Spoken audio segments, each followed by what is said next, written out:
now political analyst and Fox News contributor Leslie Marshall, who I know has a lot to say about this topic, and American Majority CEO Ned Ryan. And welcome to you both. Leslie, at some point, the Dems are going to look like obstructionists. If they already don't at this point, he's got the votes. We've got a Republican Congress. Can't they move on from this and just confirm his picks? No. And the reason is not to be obstructionist, but I think to do, hey, look, if you want extreme vetting of people coming into the country, don't you want extreme vetting of people that are going to be in the cabinet of the most powerful individual in the world, our commander-in-chief, the president? And I would say that people on both sides of the aisle want that. And Republicans have done this and would do this if it were a Democratic president. They don't have the votes, but I don't think it's wrong to ask the questions. And quite frankly, obviously, asking questions and unearthing some information has led to some shakeup and even a resignation or somebody pulling back their nomination. So I think that they're doing the right thing. You know, Ned, I was kind of curious where we were in all of this, and I want you to respond, because I was looking at where, like Wilbur Ross, for example, someone we've known here for a long time, Secretary of Commerce, he has been approved by the committee, so it seems to me it's just sign off. Same with the Interior Secretary role, Rick Perry for Energy Secretary. I mean, these are roles that these are departments that need leadership. Right. No, exactly. I mean, I would go back and point out this has been the slowest confirmation process for a cabinet since literally George Washington. I think it's gotten to the point of absurdity. You know what? These are Trump's picks. Political elections have consequences. He won. He's picked his cabinet. Let's confirm his cabinet so we can get down to business. And this is what American people want. They want us to get to business. They want us to start working on the economy. They want to get Americans back to work. They want them to get a paycheck. And so people are clamoring and saying, oh, you know, he hasn't been able to do much. Well, first of all, he's been fighting the Democrats, the bureaucrats, and the press who have been trying to obstruct and undercut him and attack him. But he's made some great picks. He's got Jeff Sessions as Attorney General. He's got Betsy DeVos. He's got General Mattis. He's got Elaine Chao. I think Tillerson, a little bit outside the box. I think he's going to be a good pick at state. I think you've got a great pick with Pruitt at EPA. You know what he's also done? He's also fulfilled a lot of campaign promises already in the first 30 days. He appointed a Federalist Society rock star judge, Neil Gorsuch, for the Supreme Court. He's cutting back regulations. He's done a government hiring freeze. He's done a lot of things in these 30 days despite facing some pretty severe headwinds. Well, I mean, the Supreme Court pick, we're going to start hearing about that end of March. I think we all need to brace ourselves for that fight on Capitol Hill. I mean, that's going to be something else. Leslie, but, you know, at the same time, I mean, you know, there's been a lot of criticism that Donald Trump is making mistakes and he's angering the left, he's angering Americans. But if you think about it, if he's got these good picks, like Ned is saying, if they could get into their positions and start to work, it would maybe take some of the pressure off of President Trump. And he's feeling kind of it from all sides right now. Ned, I don't envy your position. And the reason I don't envy your position is that some of these picks are not just not liked by people like myself who are Democrats. Which ones, Leslie? They're not liked by some of the people. Which ones? Well, our education secretary. Oh my gosh. I talked to a lot of people that voted for Trump untrue. that do not like her ideas for education, that are very happy with the public school system. We want to break majority up the of American children go to public school, Ned. The overwhelming majority of American children go to public school, and even though there are some problems, look, I live in Los Angeles here, we have a lot of problems with LA Unified, Detroit's another city.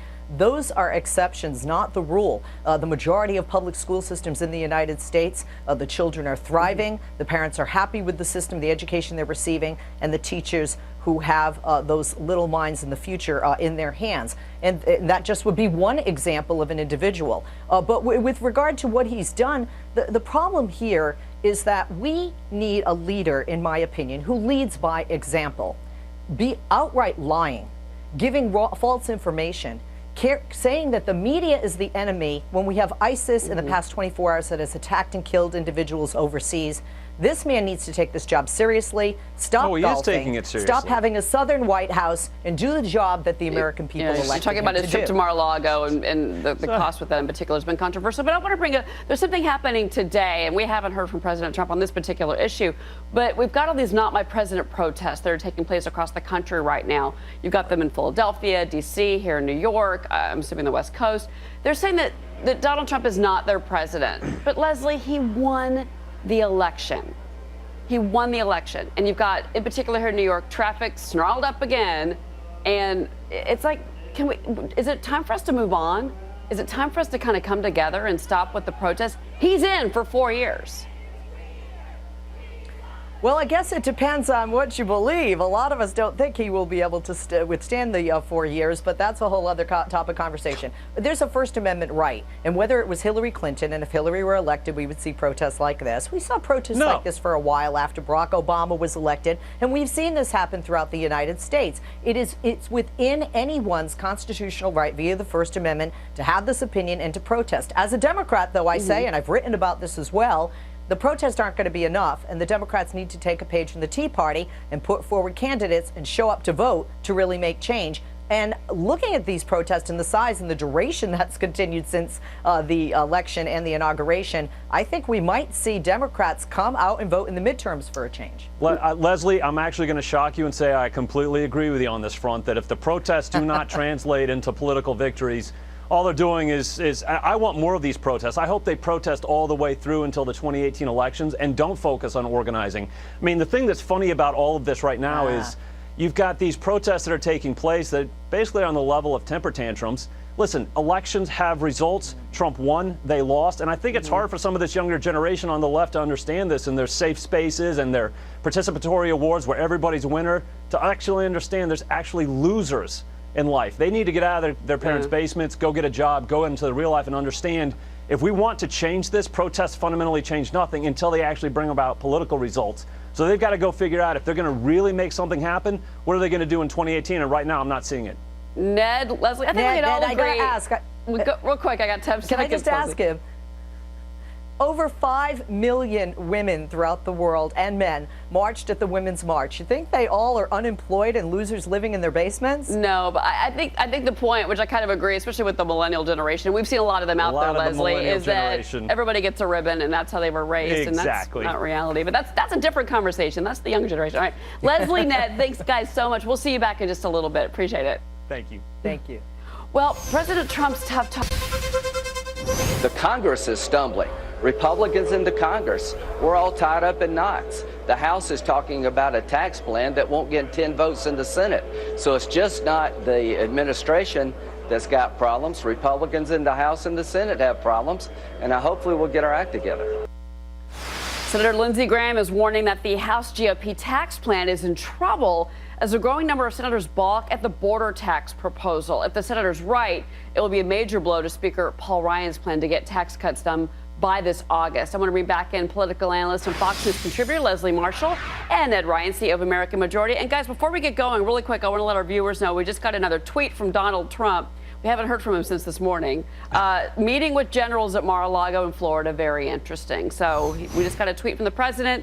There it is. And we may see the president coming up in the next hour or so. He's on his way back to Washington after 4 p.m. Eastern time. So let's talk about this, Leslie, because, you know, all of this has just been fodder, really, for the media, all the fighting between all of them. But Lindsey Graham getting in the middle and making a lot of investors nervous that we're going to see some backup when it comes to tax reform. That's why the market keeps rallying, Leslie. So a lot of investors want to hear your thoughts on if we can move forward on this. Well, it's really not just about. Hold on. I'm sorry, guys. I've got Donald Trump. I'm so sorry, guys. I've got to go to some moments ago. I want to bring back in our panel Leslie Marshall and Ned Ryan. And Ned, I want to get your take on McMaster, Lieutenant General H.R. McMaster. We don't know a lot about him, but we do know that his military service has, as far as we're aware, been pretty squeaky clean, and that may help him in the confirmation process. Right, and I think, you know, the 4 people that are being mentioned as finalists, I thought any one of them would do an excellent job. I think the thing that I found encouraging by Trump's statement just now is that he is going to include John Bolton in some role, and I've known John for years. He's on the American Conservative Union board with me, so I'm encouraged by that. I think John Bolton would make a great asset to the Trump team. So I'm encouraged. I thought any one of those 4 would have been a great pick, and now I'm encouraged to find out that Bolton will have some sort of role with Trump, so that's good news. Leslie, I would think that on the Democratic side that they would be happy that we're seeing someone else again with military experience, and I'm assuming that the president and vice president did a much more thorough vetting process after what was frankly a little embarrassing when Mike Flynn departed. Yes, and it wasn't just the departure of Mike Flynn, but obviously 2, additional military big brass that were like, thanks, but no thanks. And I think what the vice president and president did look at as the level of autonomy that is needed in this position. I must say, with all due respect to Ambassador Bolton, who I like and have a great amount of respect for, I do think that this role needs, that he will have a role, but this particular position does need to have the type of military background that we see General McMaster has, that we have seen former people in this position have. I don't, like many, know that much about him, but I've heard that his name even before was touted about, and I think that if you, when you look at the role of Kellogg and then adding the role of Ambassador Bolton, that perhaps this will give the autonomy that the two people who turned this position down wanted and needed, and this is, look, this is a position that you can't leave open for long. So honestly, No. I'm happy the president made the announcement. And I just want to let our viewers know, and I didn't mention this earlier, but to the left of President Trump, our right on screen is General Kellogg. Has said a few comments as well, and he's going to be chief of staff. But again, H.R. McMaster is now the president's trip for national security advisor. And Donald Trump, Ned, was saying he's a man of tremendous talent and experience, and that we're lucky to have him. Do you think that he's going to have any problems, though, this time around? Do you think the Democrats are emboldened with what happened with Mike Flynn? Well, I certainly hope not, and I hope that they have done the vetting that's necessary to get him through, for them not to be able to attack him, for him to be having that clean, clear sailing to get on with the work. And I think it's good. Again, it's only been a little bit over a week.